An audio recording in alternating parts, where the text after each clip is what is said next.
Hello and welcome to World insights.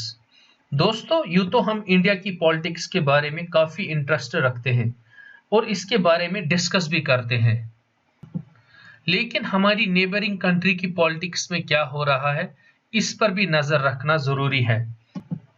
There is a saying that a troubled neighbor is a headache. So today in this video I am going to discuss the current political crisis in Pakistan.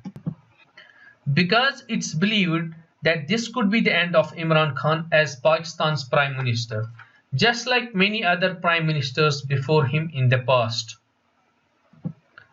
तो यहाँ पे हम बात करेंगे कि what is actually happening in Pakistan.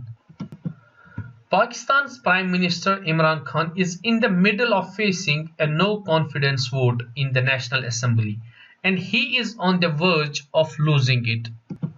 Actually हुआ यूं कि पाकिस्तान की अपोजिशन पार्टीज ने 28 मार्च को पाकिस्तान की नेशनल असेंबली में नो कॉन्फिडेंस मोशन का रेजोल्यूशन पास करवाया और इस रेजोल्यूशन पे डिबेट ऑलरेडी 31 मार्च को स्टार्ट हो चुकी है।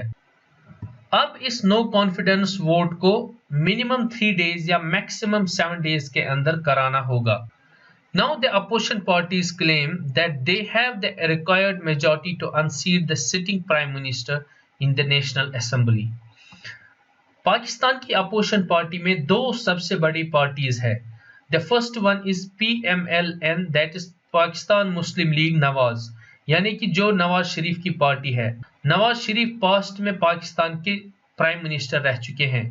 And the other party is Pakistan Peoples Party, that's PPP, जो कि भुट्टो खानदान की पार्टी है, जिसको अभी बेनजीर भुट्टो के बेटे बिलावल भुट्टो लीड कर रहे हैं।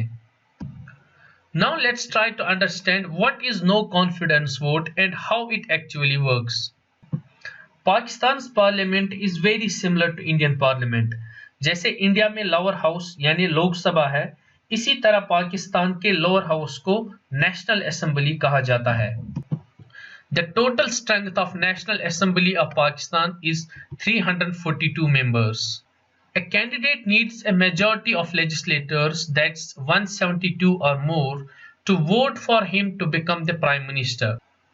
यानी कि किसी भी कैंडिडेट को प्राइम मिनिस्टर बनने के लिए मिनिमम 172 मेंबर्स का साथ होना जरूरी है, और यही नंबर नो कॉन्फिडेंस वोट को पास कराने के लिए भी जरूरी है।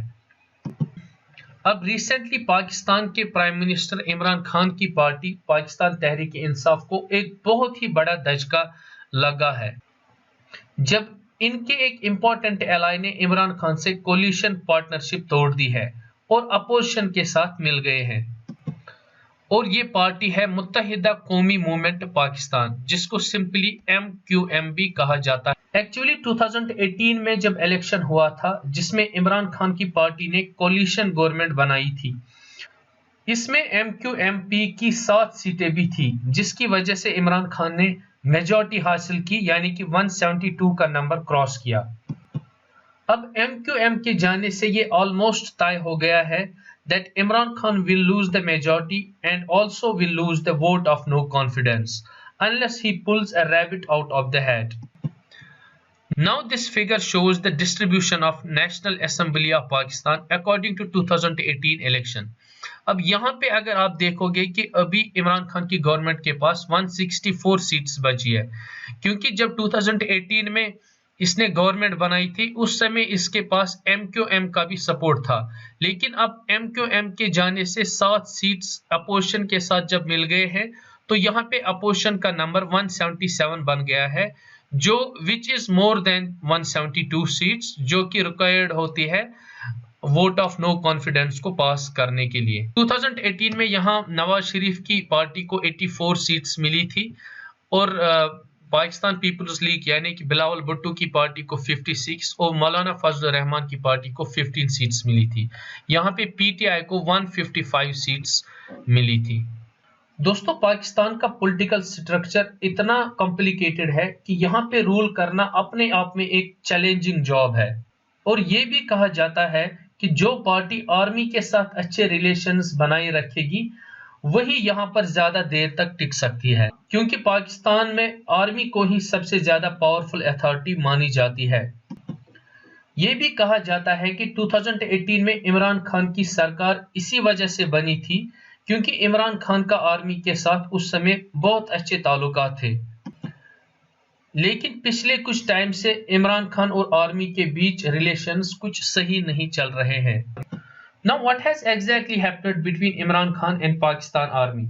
There are a few factors which are responsible for this falling out, but the most important of which involves a person called Lieutenant General Faiz Hamid. The beginning was in 2019 जब army chief Qamar Javed Bajwa को पाकिस्तान के prime minister Imran Khan ने extension दिया था क्योंकि उस time army chief Qamar Javed Bajwa की term and होने वाली थी। अब यहाँ पे इस पे क्वेश्चंस भी रेज किए सुप्रीम कोर्ट ने कि किस बेसिस पे यहाँ पर इमरान खान ने कमर बाजवा को एक्सटेंशन दे दिया। अब उस टाइम इमरान खान ने सोचा था कि अगर मैं आर्मी चीफ को एक्सटेंशन देता हूं तो वो मेरे फेवर में हो जाएंगे and he would make sure that his government would continue for at least 5 years। Actually ये पास्ट में भी हो चुका है। It's a common practice in Pakistan that prime ministers army chiefs को एक्सटेंशन दे देते हैं ताकि इनकी हुकूमत टर्म से पहले ही गिरने से बच जाए, but this has never happened in the history. दोस्तों, पाकिस्तान की पॉलिटिक्स में बहुत ज्यादा इंस्टेबिलिटी है। आप देखिए पिछले 70 साल में यहाँ पे एक भी प्राइम मिनिस्टर अपनी 5 साल की टर्म कंप्लीट नहीं कर पाया है और यहाँ पे पास्ट में बहुत बार तख्ता पलट भी हो चुका है और सरकारें गिर चुकी है। अब रिसेंटली लास्ट संडे को प्राइम मिनिस्टर इमरान खान ने इस्लामाबाद में एक बहुत बड़ा जलसा किया जिसमें लाखों लोगों ने हिस्सा लिया और बताया जा रहा है कि ये जलसा अपोजिशन को अपनी स्ट्रेंथ दिखाने के लिए किया गया है और इस जलसे को प्राइम मिनिस्टर इमरान खान ने अमर बिल मारूफ का नाम दिया। एक्चुअली अमर बिल मारूफ एक कुरानिक वर्स है जिसका मतलब है encourage people to do what is good, यानी कि लोगों को एनकरेज करो, सपोर्ट करो कि क्या सही है। और पाकिस्तान मुस्लिम लीग के लीडर नवाज शरीफ को निशाना बनाते हुए कहा that a man sitting in London was working against the interest of Pakistan, और ये भी कहा कि पाकिस्तान की फॉरेन पॉलिसी को बाहर के लोग इन्फ्लुएंस करना चाहते हैं। और इसी जलसे में प्राइम मिनिस्टर इमरान खान ने ये बताया था कि that I have the evidence, कि एक लेटर मेरे पास है जिसमें ये पूरा एविडेंस है कि कहां से फॉरेन प्रेशर यहाँ पे पाकिस्तान में आ रहा है और जिनकी वजह से ये वोट ऑफ नो कॉन्फिडेंस यहाँ पे रेजोल्यूशन पास करवाया गया। अब कल जब पाकिस्तान के प्राइम मिनिस्टर इमरान खान ने नेशन को एड्रेस किया, वो एक लाइव स्ट्रीम थी, उसमें इनडायरेक्टली उसने ये बता दिया कि कहां से ये फॉरेन प्रेशर जो है वो पाकिस्तान पे आ रहा है। तो उसमें इनडायरेक्टली उसने इशारा दिया यूएसए का, because Imran Khan has been very vocal against the USA. Now the question is what if Imran Khan survives this vote of confidence. Actually यहाँ पे सब लोग एक्सपेक्ट कर रहे थे कि इमरान खान यहाँ पे रिजाइन करेंगे, but Imran Khan has refused to resign. उसने बोला कि मैं आखिरी दम तक जो है वो लड़ूंगा। अब अगर no confidence vote against Imran Khan वो फेल हो जाता है तो यहाँ पे एक हिस्ट्री क्रिएट हो जाएगी। Imran Khan will be the first prime minister in Pakistan history to complete the 5-year term, क्योंकि अभी तक किसी भी प्राइम मिनिस्टर ने पाकिस्तान में 5 साल की टर्म कंप्लीट नहीं की है।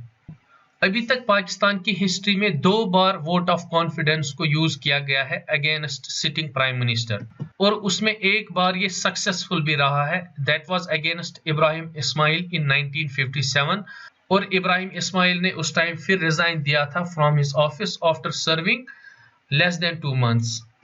अब एक और क्वेश्चन यहाँ पे है कि इस नो कॉन्फिडेंस वोट के बाद क्या होगा। फॉर एग्जांपल अगर इमरान खान यहाँ पे इस वोट को लूज करते हैं, यानी कि इमरान खान की हुकूमत यहाँ पे चली जाती है, तो यहाँ पे पार्लियामेंट ऐसे ही फंक्शन कर सकता है to complete the 5-year tenure, जो कि अगले साल अगस्त 2023 में एंड हो जाएगा। या ये भी ऑप्शन है कि जनरल इलेक्शन को विद इन 60 डेज यहाँ पे हेल्ड करवाया जाएगा। अब यहाँ पे इलेक्शन भी होगा in the national assembly to elect the new prime minister, लेकिन इसमें बताया जा रहा है कि सबसे ज्यादा चांसेस है नवाज शरीफ के भाई शहबाज शरीफ के कि वही पाकिस्तान के नेक्स्ट प्राइम मिनिस्टर बन सकते हैं। अब यहाँ पे जो भी नेक्स्ट प्राइम मिनिस्टर बनता है तो उसके पास ये अथॉरिटी है कि वो इमीडिएटली जनरल इलेक्शंस हेल्ड कर सकते हैं विदाउट वेटिंग टिल 2023। अब कुछ कॉन्स्टिट्यूशनल एक्सपर्ट्स बता रहे हैं कि अगर यहाँ पे कोई कैंडिडेट मेजॉरिटी हासिल नहीं करता है तो यहाँ पे असेंबली जो है वो डिसॉल्व हो जाएगी। अब यहाँ पे एक आउटसाइड चांस बनता है इमरान खान की सरकार के लिए या इमरान खान को की हुकूमत को बचने के लिए, लेकिन उसके लिए बहुत से परमिटेशंस एंड कॉम्बिनेशंस मिलाने पड़ेंगे, जैसे सुप्रीम कोर्ट को रूल आउट करना पड़ेगा, वोट्स काउंट नहीं होंगे और प्रेसिडेंशियल रेफरेंस भी यहाँ पे चाहिए। तो अपने आप में एक इम्पॉसिबल है, बट अगर ये होता है तो अपोजिशन के लिए एक बहुत बड़ा सेटबैक रहेगा। Now finally that no confidence vote against Imran Khan will take place on this Sunday, that's 3rd April। फिर क्लियर हो जाएगा कि क्या इमरान खान की गवर्नमेंट यहाँ पे रहेगी या कोई नई गवर्नमेंट आएगी। If you like this video please subscribe to my channel and share this video with your friends.